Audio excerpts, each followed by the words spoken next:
Hello! In this video I will show you how to change search engine into a custom one on VIVO Y36.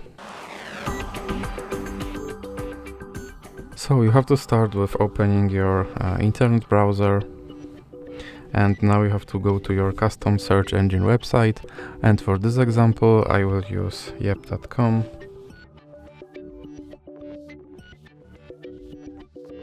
And now you have to search something using your custom search engine.